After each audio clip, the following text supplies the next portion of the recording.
Radio Universidad de Chile presenta Herencia y Coherencia, historias que cambian vidas.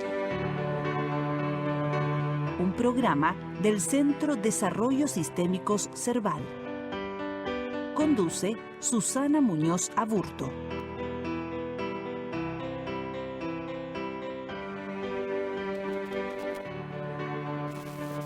Hola, estamos iniciando un nuevo capítulo de Herencia y Coherencia, historias que cambian vidas. Este programa es realizado por Cerval, Centro de Desarrollo Sistémicos, y auspiciado por Cerval Comunicaciones. Les contamos que nos pueden escuchar por el 102.5 FM, también por la señal online radio.uchile.cl y desde hace algunas semanas por nuestro canal de YouTube de la radio, que es Diario TV Uchile. Los dejamos con la conductora del programa, Susana Muñoz Aburto. Como siempre, gracias Fabiola. Buenas tardes. Hoy día les vamos a presentar a nuestro invitado. Él es el profesor Román Domínguez Jiménez. Él es doctor en filosofía por la Universidad de París 8.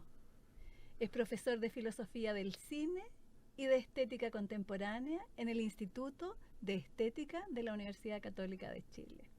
Bienvenido, profesor. Gracias por aceptar nuestra invitación. Ya, muchas gracias, Susana. Al contrario. Profesor, ¿nacido dónde es usted? En la Ciudad de México. En Ciudad de México. Sí, hace bastantes años. Hace bastantes años. Sí. Y esto de París 8, ¿qué significa París 8? Bueno, París 8... París 8 es una universidad muy peculiar. Es una universidad que no van a encontrar en los rankings de mejores universidades. Ajá. Sin embargo, es una universidad a la que acude mucha gente, sobre todo el extranjero, no porque tiene una cierta mística que se debe sobre todo en el área de filosofía, a que ahí dieron clases grandes profesores de filosofía, ¿no? De hecho la universidad está fundada por Michel Foucault, Jacques Lacan estuvo ahí también, Lyotard, y sobre todo ahí daba clases Gilles Deleuze, ¿no? Que es uno de los grandes filósofos contemporáneos franceses. Perfecto. Y profesor, cuénteme un poquito, ¿cómo es este recorrido que usted hace para llegar a la filosofía? Bueno, es una larga historia. Voy a tratar de resumirla, digámoslo así, un poco esquemáticamente. Al contrario de muchos personajes o de muchos colegas o de muchas personas que encuentran su vocación relativamente temprano, sí. Yo la encontré bastante tardíamente, porque en realidad cuando yo era joven, digámoslo así, a la hora que uno decide su vocación, 17, 18 años, yo lo único que pensaba era jugar basquetbol, quizás tomar unas cervezas, y sobre todo mi vida era jugar fútbol americano, ¿no? Equipado, todo eso era un poco mi vida. ¿Tenía hermanos usted, profesor? Tengo dos hermanas más chicas que yo y una media hermana que es mucho más chica que yo. Esas son mis o sea, usted es el hijo mayor. Yo soy el hijo mayor, sí. Perfecto.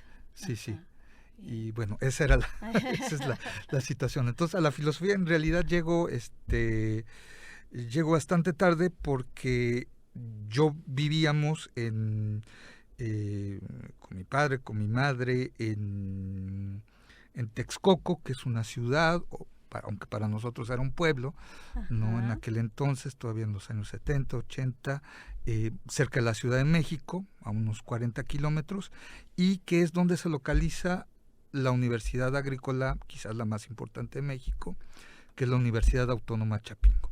Ahí daba clases mi papá, que por cierto es entomólogo, o fue entomólogo. Entomólogo. Sí, es decir, sí se ocupaba de del estudio de los insectos. Perfecto. ¿No? De hecho, yo soy la oveja negra de mi familia porque mis 2 hermanas, o 2 de mis hermanas y una sobrina mía han estudiado exactamente la misma especialidad. Entomología. Sí, entomología. Entonces, bueno, digámoslo de esta manera, yo me sentía un poco presionado para seguir los pasos de mi papá, ¿no? Que por cierto se llama igual que yo. ¿no? Ok. Entonces, a propósito de la herencia. Sí, a propósito de la herencia. Y si había una cosa que a mí me gustara más que el deporte en esos años, ¿no? Era quizás una cosa que yo no tenía clara, pero que ahora pudiera decir que algo más que lo que me gustaba más era lo lejano. Y la lejanía, ¿no? Explorar el mundo, por así decirlo, ¿no? Ya. Entonces, yo lo que quería era salirme de mi casa, Sí. ¿no? No porque el ambiente fuera desastroso, sino que, bueno, yo quería de alguna manera quizás hacer otra cosa, conocer el mundo, y mi modo de realizar en ese momento esa cuestión fue pensé yo, tengo que estudiar algo para que me dé de qué vivir y yo me pueda salir de mi casa. Y es así como llego a los 20 años, algo así, a la Ciudad de México y estudio en ese momento yo contaduría, ¿no? Y después hago una especialidad de finanzas. Perfecto. Todo esto muy joven, yo acabé a los 21 años, me parece, todo eso. Pero al mismo tiempo, y con esto ahí empieza, digamos, la conexión con la filosofía, yo vivía solo en un departamento de la Ciudad de México y me aburría tremendamente lo que hacía. No, me aburría mucho la escuela, no tanto los números, me aburría el ambiente, me aburría, digámoslo así, el modo en cómo el modo de vida que eso representaba, ¿no? Yo, digámoslo así, si hay que ordenar cosas, lo puedo hacer, hasta puedo obtener un cierto placer, ¿no?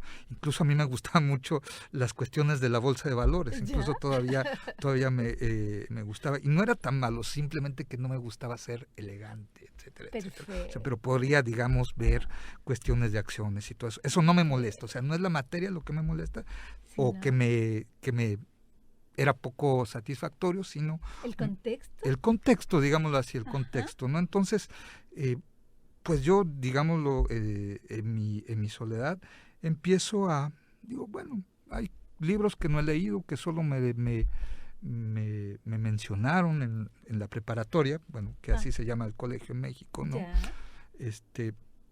La high school, pues. Sí. Voy a empezar a leer a Bertrand Russell, pero sobre todo a Nietzsche. Entonces yo digo, bueno, ahí hay algo, ¿no? Allá hay algo, y como yo estaba trabajando en una empresa de cómputo, como administrador, contador, en una empresa de cómputo, pero era una empresa muy rara, era una empresa muy chica, en la que los socios eran medio hippies, porque eran de la Escuela Nacional de Antropología e Historia en la Ciudad de México. Entonces yo me daba cuenta que ellos podían hacer cosas que a mí me gustaban, pero bueno, yo me tenía que dedicar digamos al trabajo burocrático, contable, ¿no? Y llega un momento en el que yo digo, yo no quiero ser tan burro, como se dice en México. Necesito tener algo, estudiar algo para que no sea tan inculto, ¿no? Y entonces yo pido permiso a mi jefe en aquel entonces, ¿no? Que se convirtió después en un gran amigo. Le digo, oye, ¿puedo trabajar y estudiar digamos, trabajar todo el día, estudiar en la tarde? ¿Me das esa oportunidad? Algo que es muy raro, incluso hoy día, más en aquel entonces en México, pero como había esta onda de apertura hippie, ¿no? Lo digo hippie para que se entienda rápidamente, ¿no? Me dice, sí, ok, y entro yo a filosofía, que también implicó una decisión por decir, bueno, ¿qué puedo hacer? Historia, ciencia política. Sí. Y yo dije, no, yo creo que lo que tengo que hacer es ir a algo que todavía no entiendo muy bien qué es, pero como que lo más imprudente que puedo hacer, lo más profundo que puedo hacer es estudiar filosofía, porque es, digámoslo así, que cuestiones, no es que los otros sean disciplinas menores, pero como que se me pudiera dar más y pudiera ser más cómodo. Y esta cosa era algo que me llevaba a una lejanía. A una lejanía, a una profundidad, y bueno, decido estudiar filosofía, se me da la oportunidad. Desde el primer momento en que entro yo a filosofía, primer semestre, muchos de mis profesores me empiezan a decir, oye, escribes bien, sigue. Puedes tener una carrera interesante, puedes tener una carrera brillante. Y bueno, lo que empezó casi como un hobby, llegó un momento en el que a mí me pasó muy poco tiempo en el que a mí me empezó a interesar más la filosofía que el trabajo. Entonces, bueno, ahí fue donde... Ahí ya estamos en problemas. Sí, ahí ya llegamos al problema. Pero digamos, esa es digamos como que la primera parte de la historia, ¿no? Ahora, para esto pasaron muchos años. Yo entré a estudiar filosofía, por eso digo tardíamente, a los 24 años. Okay. Bueno, joven todavía, pero no tan joven como salido del colegio, ¿no? Sí, como salido del colegio, lo cual me parece que es relativamente bueno, en el sentido que la filosofía es una cosa como que llega y ¿cómo decirlo? Gran parte de los problemas que a veces tenemos con la vocación es que a veces no damos a los jóvenes esta pausa. No digo que se tomen 6 años, pero quizás 1 o 2 años pudiera ser ideal y que eso estuviera integrado en el sistema. Sí, ¿no? Interesante. Sí. Porque además es como en esta sensación y en este mix entre la soledad, hay una cosa como de aburrimiento y una cosa de sinsentido con el trabajo que hace. Claro. Y de pronto surge como esta necesidad de la mano de Nietzsche en un primer momento. Claro, ¿verdad? Claro, sí, así es. Sí, lindo. Y luego esto de llegar a este país, ¿cómo ocurre eso? Bueno, ahí habría que contar una triangulación, digamos, seguir un poco la historia dentro del contexto de filosofía, porque esto lo estudié en la Facultad de Filosofía y Letras de la Universidad Nacional Autónoma de México, sí, que es uno de los lugares donde uno es muy afortunado por la variedad de corrientes filosóficas, políticas, teóricas, que puede uno encontrar ahí. Además hay una atmósfera, aunque hay mucho de mítico o a veces quizás de fantasmagoría en eso. Ajá. Hay una atmósfera como de una comunidad. Perfecto. De conflicto, etcétera, etcétera, lo cual no sucede en otros lados. Entonces yo creo que es uno, por lo menos en Latinoamérica, ajá, es uno de los lugares más privilegiados para estudiar filosofía. Ahora bien, dentro de eso, bueno, sí, teníamos varias corrientes filosóficas, algunos, digamos, para resumir, ¿no? La gente que hace filosofía anglosajona, que generalmente es filosofía analítica, que yo la considero peor que la contaduría bueno, tiene la ventaja la contaduría de que es útil. Bueno, hay otras corrientes como los heideggerianos, los latinoamericanistas, ¿no? Que es muy importante, digamos marxistas, latinoamericanos, etcétera, etcétera.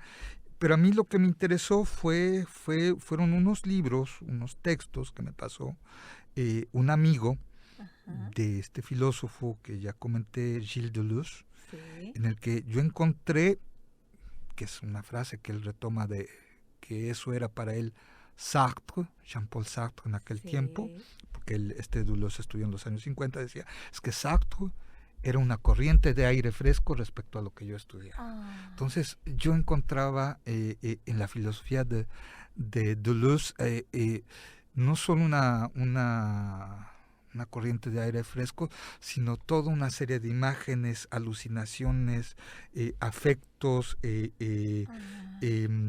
¿cómo decirlo?, derivas, Sí. flujos, ¿no? Ajá. Que me llevaban a otra parte. Y Como lo un que vórtice. sí, sí, exactamente, Ajá. un vértigo, pero al mismo Ajá. tiempo gozoso.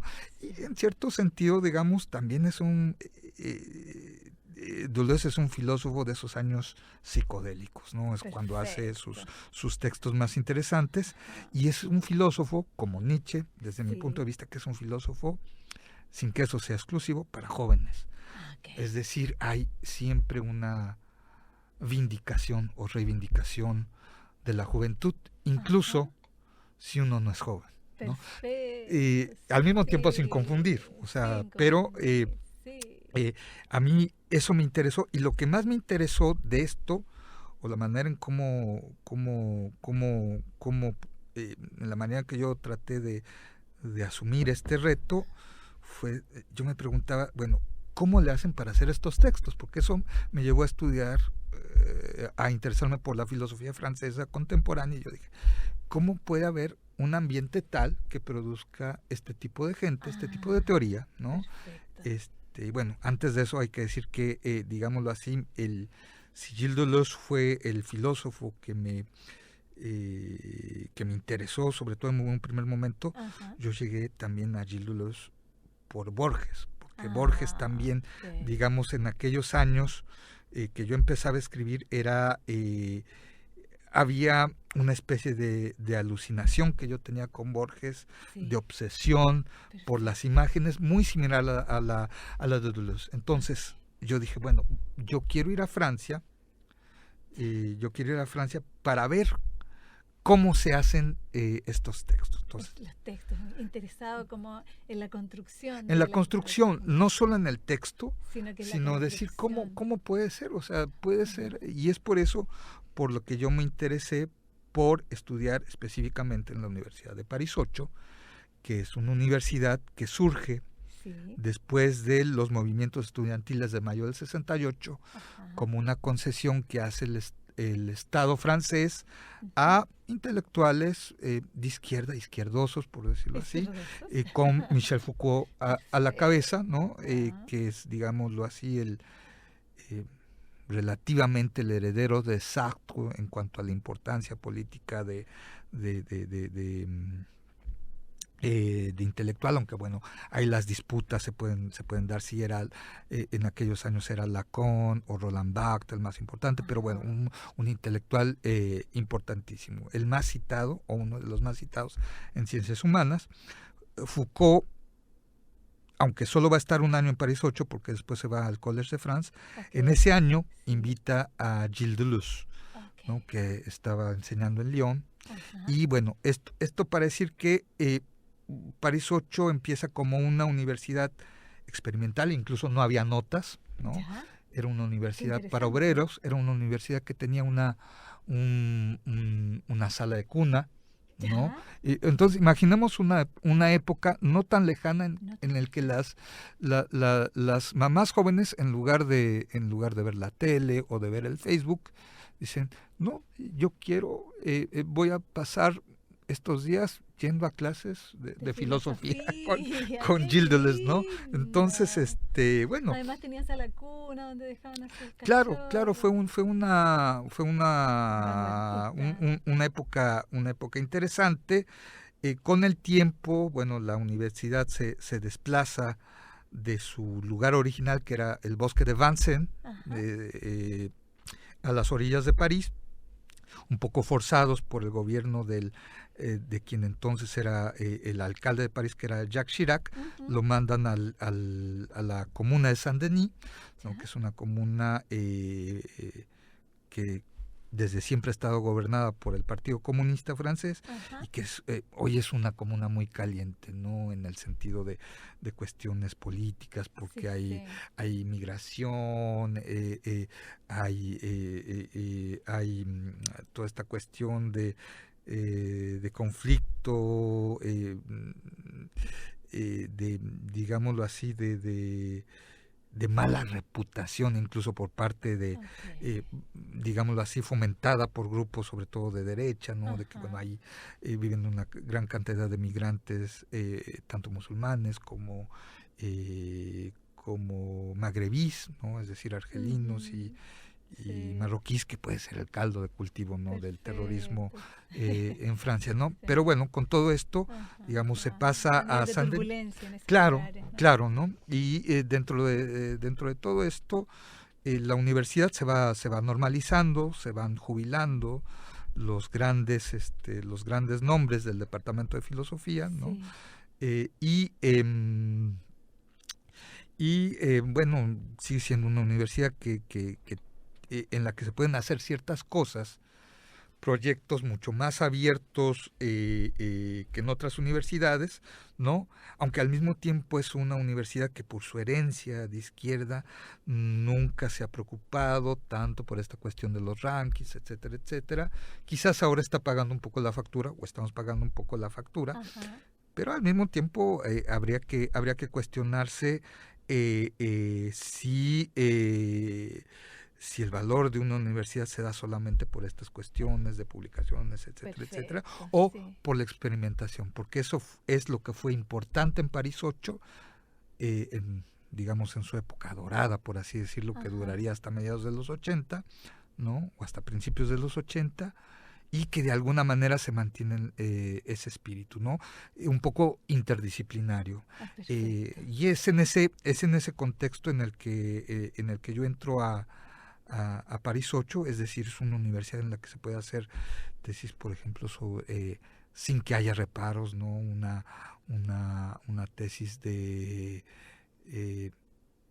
danza contemporánea y filosofía, etcétera, etcétera. No es que no lo haya en otros lados, sino que hay una libertad de hacer que ahora como sin censura. Sí, como sin censura, proyectos muy a veces hasta muy que pueden ser insensatos. Además si no me equivoco, era la única universidad que permitía entrar. Sí.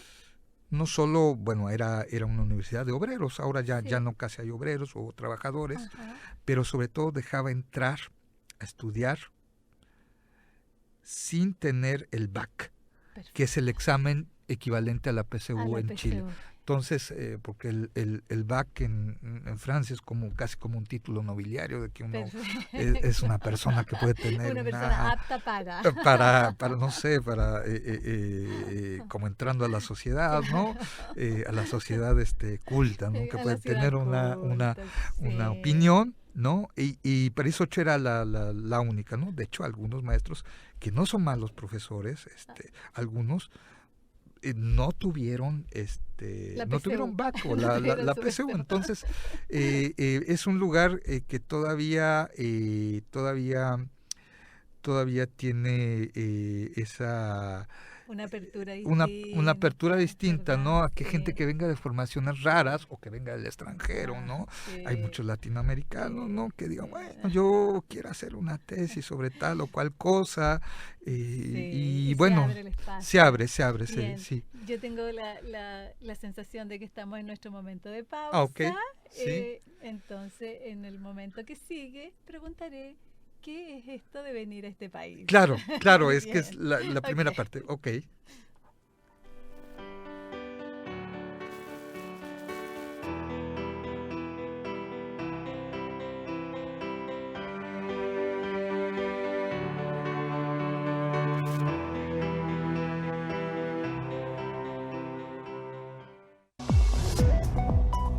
¿Qué significa? ¿Qué quiso decir? ¿Cuáles son las consecuencias? ¿Qué escenario enfrentamos? ¿Qué demanda la ciudadanía? ¿Qué opinan los expertos? Todo eso y más te lo contamos en nuestro diario electrónico diario.uchile.cl. Porque tú nos interesas, porque queremos mantenerte informado y porque abordaremos todos los temas de manera directa, entretenida y amena. Escúchanos en Gente al Día. Magazine, entrevistas, actualidad, noticias, todo en Gente al Día. Un programa conducido por las periodistas Fresia Soltov y Alejandra Becerra. De lunes a viernes, entre 12 y 14 horas, por el 102.5 FM. Radio Universidad de Chile.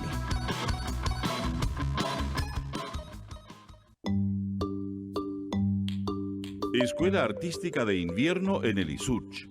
Cursos exploratorios en las áreas artística de danza y artes visuales para niños entre 11 y 14 años, ofrece el Instituto Artístico de Estudios Secundarios, ISUCH, dependiente de la Facultad de Artes de nuestra universidad.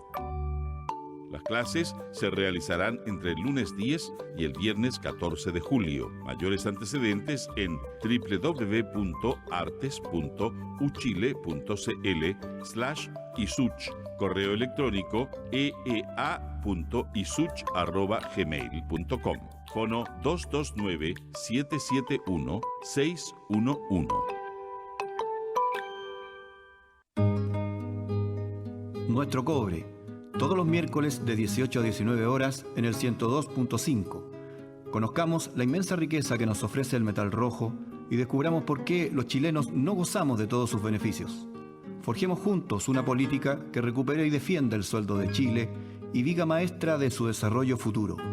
Producido por Vladimir Cerda, conduce el periodista Raúl Blanchet en Radio Universidad de Chile, la radio que piensa. La carne de la pampa.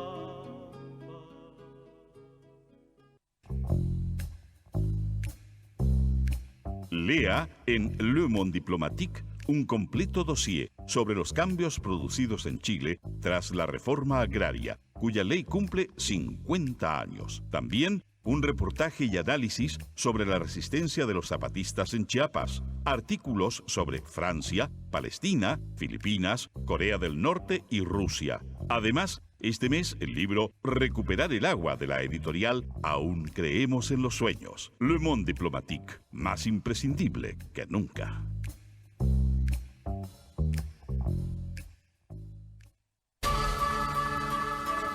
Radio Universidad de Chile te invita a escuchar todos los lunes a las 11 de la mañana Quiero ser científico y te invita a ver Ciencia para Todos en CNN Chile. Ambos programas constituyen el producto Explora CONICYT de apropiación social de ciencia y tecnología de la Facultad de Ciencias de la Universidad de Chile.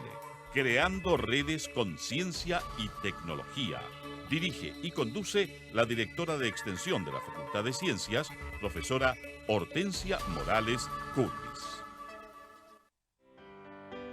CERVAL, Centro de Desarrollos Sistémicos, un espacio para seguir creciendo. Yoga, apreciación musical, dibujo, laboratorios de coaching, entre otros. Consulta nuestros talleres en www.cerval.cl.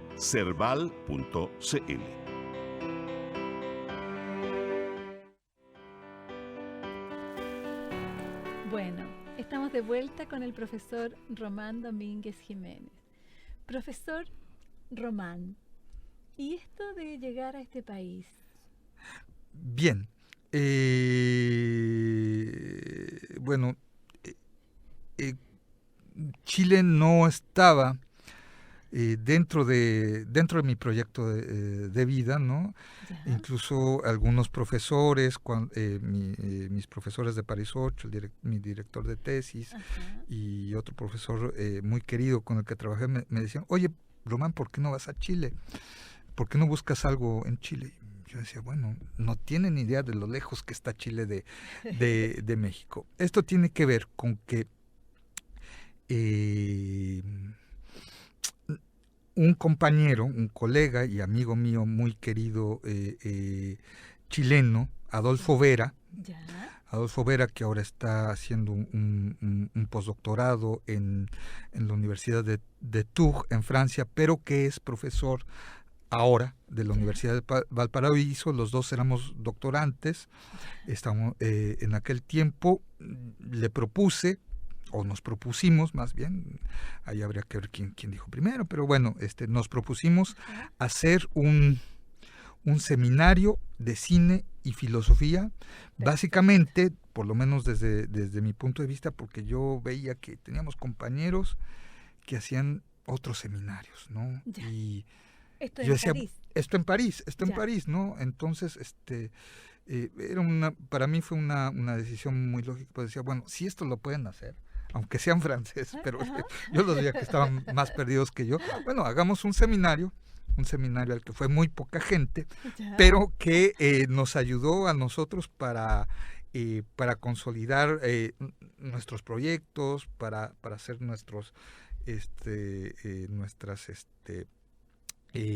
para acostumbrarnos a manejar la teoría francesa, etcétera, etcétera, para tratar de experimentar un poco con lo que podíamos hacer con cine y filosofía. Entonces, hicimos este seminario quizás unos 2-3 años. Perfecto. Después Adolfo se regresa por ahí de 2011, 2012 a Chile, y en 2012 a mí, después de que tuve mi examen profesional, mis profesores Ajá. me ofrecieron unas clases en la Universidad de París 8 que no pude realizar porque no pude cambiar mi visa. Entonces, Ok. tuvimos que salir de París, porque también yo iba a ser papá.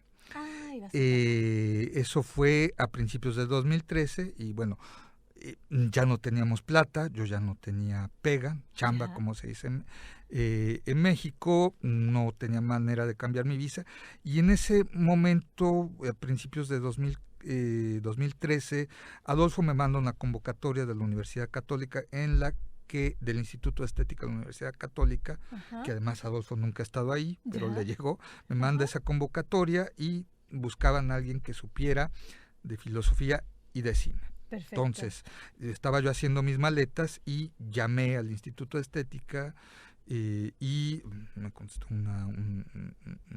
una secretaria, y yo le dije, oiga, ¿puedo mandar mi CV, mi currículum en francés? Porque no tengo tiempo de traducción. Me dice, ya, mándelo, ok. Y bueno, como uno manda CVs cuando uno está buscando pega, uno puede mandar 20 y ya. Y ya está. A los 3 días recibo yo la llamada de Gabriel Castillo, director del Instituto de Estética. Sí. Me llamó a México, que yo estaba ahora, en ese momento estaba en casa de mi suegra. ¿Y ¿no? ya había sido papá? No, todavía no. ¿Todavía no? Ahí va la situación. Ya. Entonces me habla y me dice, Román Domínguez, mire, estamos interesados por su formación, su currículo, pero dígame usted una cosa. ¿Usted está dispuesto a migrar a Chile? Y yo en ese momento dije, es que, ¿qué le digo? Y ya sé qué le voy a decir. Le voy a decir, mire, sí, pero no puedo ir ahora Ya. porque voy a ser papá. Y un poco dudando, quizás esperando que me dijera, bueno, será la próxima vez, etcétera, etcétera. Ajá. Y en ese momento Gabriel me dice, oiga, pero lo felicito porque no hay nada mejor que le pueda pasar a una Navidad. Ya está. Que ser papá. Tenemos que hacer un poco un protocolo, una entrevista por Skype, Ajá. tranquilo, tenga a su niño. Esto estamos hablando de enero 2013. Ajá. Lo esperamos en julio, agosto para comenzar el semestre. Bueno, pero antes vamos a tener que hacer Una entrevista. una entrevista, un examen que seguramente usted aprobará, pero y si es así, lo esperamos en unos meses en Chile. Y así es como llegué. Tampoco tenía yo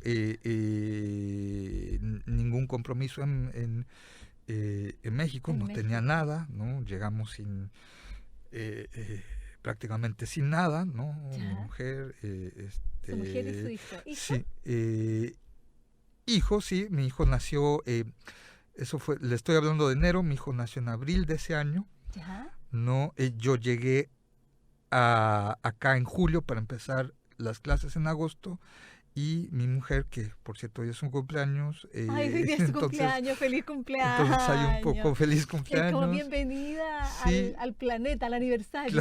Claro, me alcanzaron en septiembre. Perfecto. Y bueno, esa es un poco ¿Y la familia de origen? Sí. ¿Qué dijo la familia de origen con esta migración a Chile? Su familia de origen, su papá, su mamá. Bueno, mi mamá murió hace muchos años, entonces no sé qué pudo haber dicho. Yo creo que hubiera llorado, ¿no? Hubiera como, llorado. como buena madre mexicana, pero al mismo tiempo hubiera estado orgullosa. Mi papá creo que también le pudo haber dolido el hecho de que yo estuve mucho tiempo fuera. Ya. Además estuve como 10 años fuera, y de esos 10 años, como yo no tenía medio de regresar, Sí. yo pasé 7 años Sí. sin visitar mi casa. Ok, qué difícil. Bueno, es la suerte Así fue, sí. del migrante, ¿no? Sí, sí. Sí. ¿Y vive su padre? No, murió el año pasado. Ok. El año pasado. Sí, Vale. sí. Y bueno, eso. Sí, eso sí. Entonces ahí no había nada que lo ligara, Nada que... que lo detuviera no. en México. Lo que, digamos, probablemente siempre tenemos cosas que nos detienen o a las que queremos estar ligados. En mi caso, por ejemplo, si bien me siento, además de que lo soy legalmente, ¿no? Pero digámoslo así, o reconozco que espiritualmente soy muy mexicano, Sí. también tengo que reconocer, lo cual tampoco es tan extraordinario, que yo en París me sentía muy a gusto. O sea, en París tenía yo posibilidad de hacer muchas cosas y yo estaba muy cómodo. De cierta manera me sentía también parisino, no francés, sino parisino. Lo cual le ocurre a mucha gente, ¿no? Muchas personas, Es decir, sí. sentirse parte de la ciudad, sentir esta cosa de que uno se puede desenvolver en la ciudad, sin necesariamente adaptarse o acoplarse totalmente a lo que pudiera ser una cultura francesa, que por cierto hay muchas culturas francesas. Entonces, lo que quiero decir es de que sí, yo sentí respecto a mi partida pronta de México, que solo estuvo unos cuantos meses, mi papá yo creo que de algún modo lo entendió, aunque le pudo haber dolido. Como macho mexicano no dijo ciertas cosas, ¿no? En el buen sentido del macho mexicano, es decir, sí. como una cuestión de virilidad, Como ¿no? un estoicismo. Claro, como... claro. Una cosa de que quizás lo que pudo haber dicho lo dice bajo signos que aparecen mucho después, ¿no? Entonces, aparte de eso, digámoslo así, mi duelo, por así decirlo, de lugares, no solo era de México, que también en una parte se pudo haber vuelto extraño para mí, por ejemplo, la misma Facultad de Filosofía y Letras, sino un duelo también de mi vida en París, ¿no? No por nada dijo Hemingway, ¿no? Es también una frase cliché, que hay gente que prefería ser pobre en París que rico en otros lados, ¿no? Hay un poco de verdad en eso, por supuesto hay un poco de impostura, ¿no? Pero bueno, esa es un poco la situación que yo viví en aquel momento. Tremenda, a propósito de la ausencia, las despedidas, ¿no? Como la despedida de París. Como sí, intensa, sí, y también digamos, este giro de que, de llegar de repente a casa después de algunos años y al mismo tiempo recoger maletas, ¿no? Recoger maletas, sí. Eso. Y su experiencia con los estudiantes acá, en el Instituto de Estética de la Universidad Católica de Chile. ¿Qué podemos decir? Bueno, lo que yo puedo decir es de que he sido muy bien recibido por parte de mis colegas, ¿no? Incluso yo he dicho que quizás he sido mejor recibido que mi mismo país, ¿no? Y la relación respecto a los estudiantes ha sido muy muy buena. Generalmente entramos en una cuestión o en un movimiento de entusiasmo mutuo, Ajá. ¿no? Por alguna razón mis estudiantes se han entusiasmado con mis propuestas. Quizás esto se deba incluso a que puede ser cosas, los motivos pueden ser muy banales, incluso puede ser hasta el acento, ¿no? Quizás alguna especie de humor que puedo tener, ¿no? Que puede ser, no sé, puede ser un plus. Y bueno, el caso es que lo que yo trato de hacer un poco con mis estudiantes es reconociendo todo lo que es la academia o la universidad, digamos, todo el aporte que da la universidad. Al mismo tiempo hay que asumir que en general la universidad es una institución conservadora. Sí. No la Universidad Católica en específico, sino la institución, y tiene que serlo. Ajá. Tiene que serlo porque también derivas de pura novedad, etcétera, etcétera, no funcionan con ella, van conducidas al desastre, ¿no? Ajá. Y eso me tocó vivirlo tanto en la UNAM, ¿no? Sí. Como en México, como en París 8 también. Había años en los que no sabía si había clases o había huelga y nadie me podía decir, ¿no?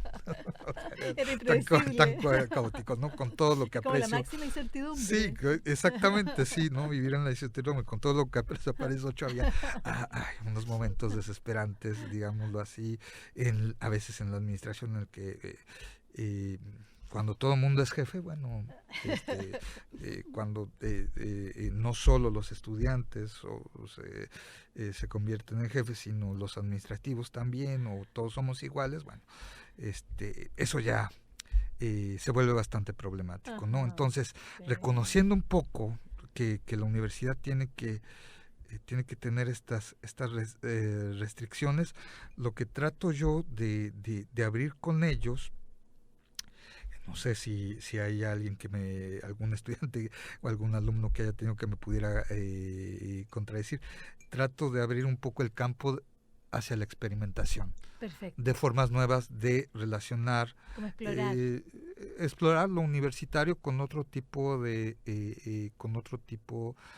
realidades, tanto a nivel teórico como práctico, que bueno, tampoco la universidad puede abocarse a la práctica, pero a lo que me refiero es que tratemos de hacer nuevos tipos de conjunciones o de montaje, ¿no? Para Ajá. tomar un término cinematográfico, sí. Que sean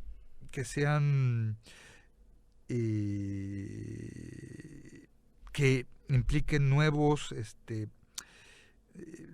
formas de asumir las cosas, quizás también formas en la que nosotros podamos resistir a la tristeza de este mundo, ¿no? Que no es un mundo triste, pero tiene muchas derivas tristes, o sea, que pueden venir desde el trabajo, las obligaciones, pueden venir desde la cultura misma, ¿no? Que nos ayuden un poco a eso y a buscar dejar de una manera muy humilde un cierto legado, es decir, sí. que lo que podamos hacer ahora pudiera ser una especie como de botella tirada al mar que alguien pudiera recoger, ¿no? Profesor, sí. y en ese sentido, esta primera lejanía, ausencia, deseo de explorar, este aburrimiento inicial que usted relata como en la adolescencia, sí. Es como evolucionó después de encontrar la filosofía y de recorrer el mundo. Yo creo que sí, yo creo que pudo. Hay una cosa, hay como una cosa recurrente, es decir, no hay una como evolución total, ¿no? de repente uno siente que uno ha encontrado ciertas cosas, pero en realidad uno está en la balsa de la medusa, ¿no? Entonces de repente regresan ese sinsentido de la adolescencia, pero yo creo que lo único que puede ser que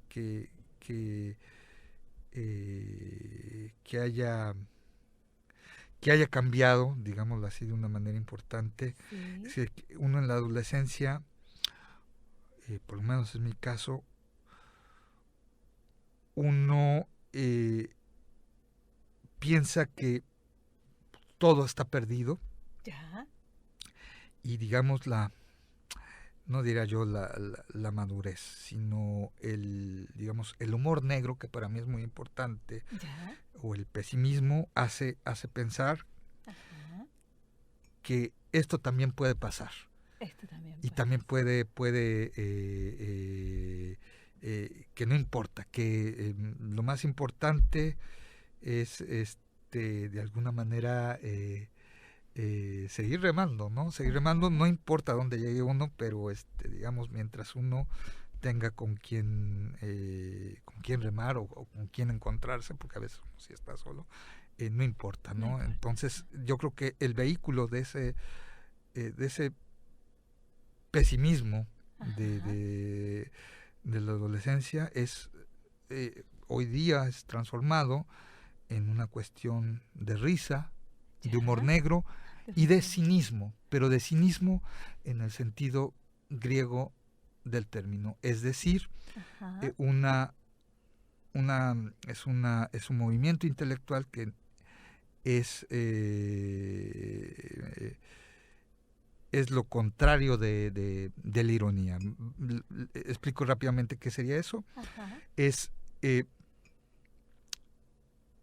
llegar, digámoslo, al contrario de una corriente, digámoslo así, espiritualista, que busca principios universales, ¿no?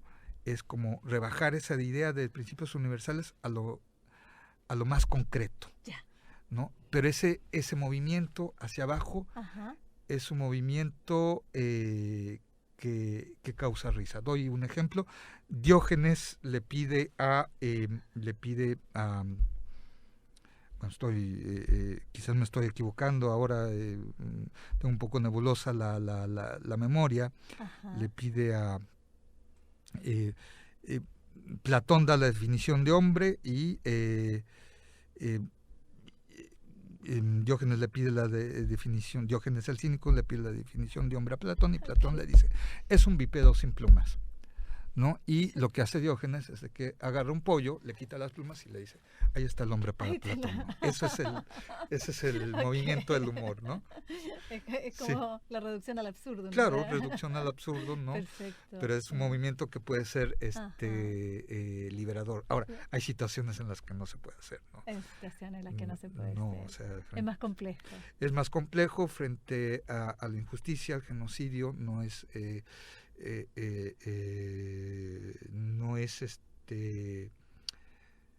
evidente, no es fácil, y puede ser incluso fascista imponer el humor, ¿no? Perfecto. Es delicado, ¿no? Lo cual no quiere decir que haya que evitar el humor, incluso en situaciones que pueden ser apremiantes, ¿no? Sí. Profesor, ¿y la libertad? ¿Cómo concibe usted la libertad? Bueno, esa es una pregunta compleja, ¿no? Pero lo que puedo decir es algo que me preocupa respecto a la libertad hoy día. Sí. Alguna vez estaba yo aconsejando a una amiga, o no recuerdo, estudiante, etcétera, etcétera, y yo le dije, mira, es que lo que está involucrado en tu proyecto es la cuestión de la libertad. Y se me queda viendo y me dice, pero es que yo no quiero hablar de moral. ¿Ya? Entonces, es que yo no lo veo como un tema moral, pero eso me da signo de algo interesante. Si nosotros nos fijamos, por ejemplo, en el siglo XIX, principios del XX, la cuestión de la libertad era muy importante. Y hoy día hemos vendido, cambiado toda la cuestión de la libertad por la cuestión de la seguridad.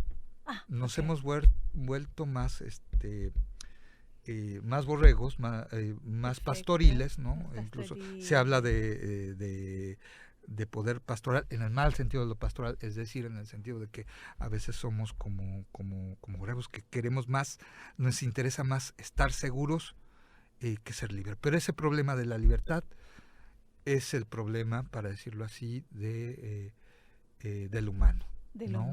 Incluso Hannah Arendt, yo creo que también estoy citando un poco así rápidamente, consideraba que quizás la libertad pudiera ser más importante que la cuestión de la igualdad. Ahora, acá en nuestro mundo ya no hay ni igualdad ni libertad, o sea, la tendencia es que solo estemos seguros. Pero ahí yo creo que podemos perder nuestra alma en ese movimiento. Perfecto. Ese es el peligro. Entonces, claro. Es como en la seguridad se puede marchitar el alma, ¿no? Tanta. Sí, podemos perder quizás algo más que el alma, lo cual puede ser bastante grave. La paradoja es que probablemente aquellos que ya han perdido el alma o la libertad quizás no les interesa, ¿no? Lo cual es vivir en una, por así decirlo, en una voluptuosidad engañosa. Pero yo creo que no podemos, la cuestión de la libertad no puede ser superada. Por lo menos mientras sigamos siendo humanos, ¿no? Sí, quizás puede haber una humanidad, por decirlo, o una posthumanidad que no sea humana.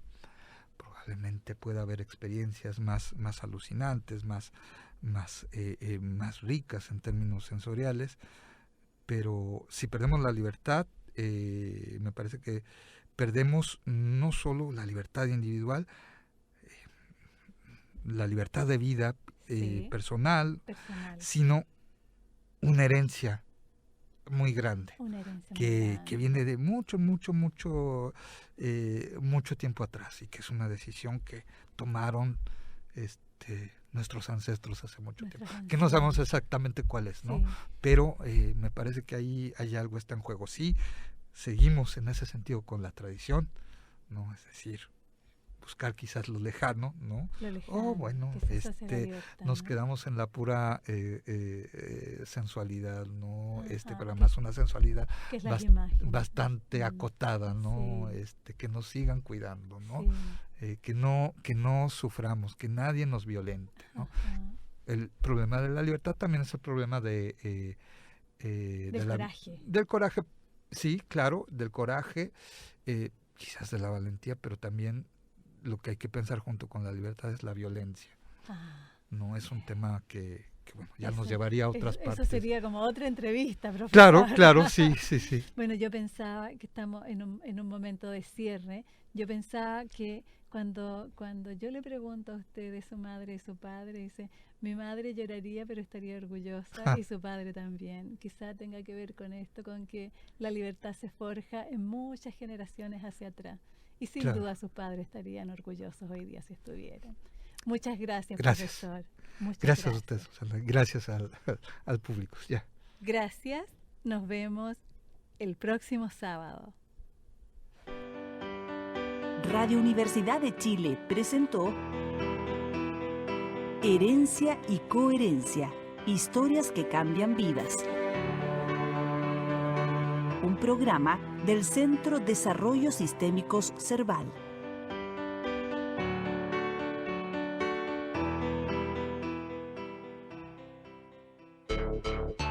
Mujer. Contribuye a disminuir el riesgo de enfermedades cardiovasculares. Contiene nutrientes y vitaminas esenciales para la mujer. Encuentra los productos de Nelly Schindler en Providencia 2529 Local 12, en Farmacia Martínez Acuña, Gran Avenida 9303, en Valparaíso, Farmacia Oca, en Estación Puerto, y en Algarrobo, en Farmacia Galvez.